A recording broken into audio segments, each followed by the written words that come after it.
This is a Vauxhall Victor, a humble family car, a very slow slice of 70s suburbia. It doesn't strike me as a natural starting point for those of us wishing to build the world's quickest street-legal car. But it is. But what makes this tale even more curious is the car we're about to see is an entirely private enterprise.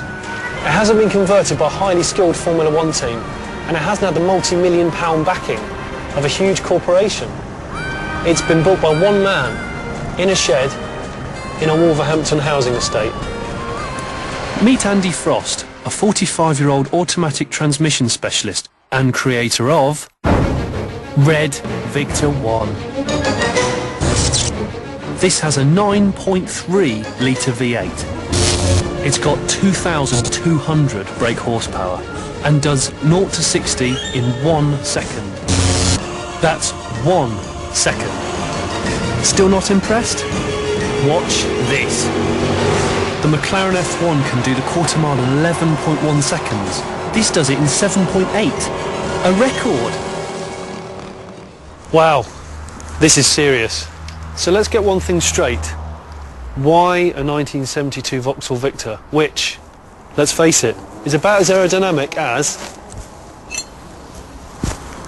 that?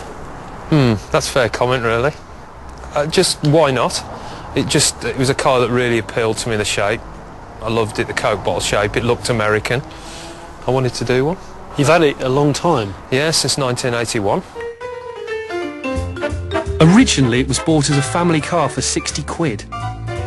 After respraying it, Andy then swapped the 4-cylinder engine for a 6-cylinder, then for a Rover V8, then for a Chevy V8, then fitted nitrous, and 2 turbos. Things got really serious when he added some stickers. But the most amazing fact of it all is, it's street legal. I have the MOT certificate here.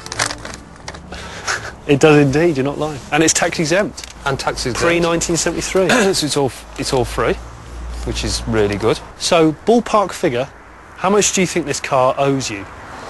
I'd say probably in the region of 100 grand. £100,000, that's quite a lot of money. Yeah, it's over a period of years, but it's pretty good value when you think it is the world's fastest street legal car for 100 grand. Compared to a Bugatti Veyron for £850,000. That is pretty good value. It is quite good value. In an acceleration stakes, the Bugatti Veyron would be just a long, long way back. Toast. Toast, but I wouldn't swap this for a Bugatti Veyron, that's for sure. Probably because it couldn't do this.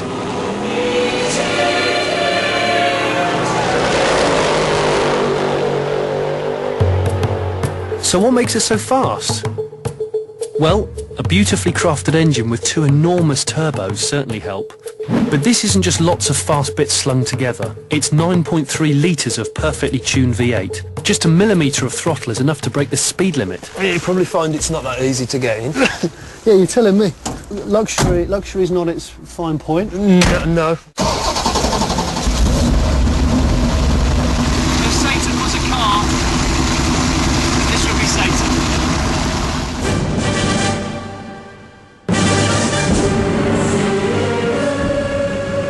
This feels very wrong indeed, but I like it. How tempted are you to just give it a bit of a squirt? All the time. All the time. Yeah, it's an adrenaline rush. It's actually quite comfortable as well. It was built to be usable. I didn't want it to be some sort of car that was just absolutely terrible to drive on the road.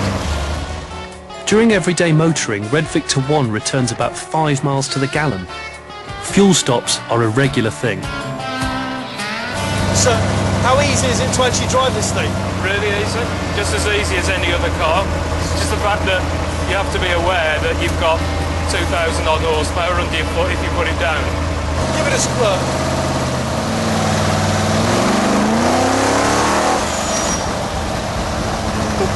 That is naughty. Just driving this car on the road just feels completely perverse. It must be quite a strange feeling driving along on the road knowing that there is not one car that could beat us. Yeah, it is. All this fun comes at a cost. After every use, Andy likes to spend a couple of hours inspecting the engine. And of course, running an expensive project like this means Andy's family have had to make a lot of sacrifices. Although one family member doesn't worry.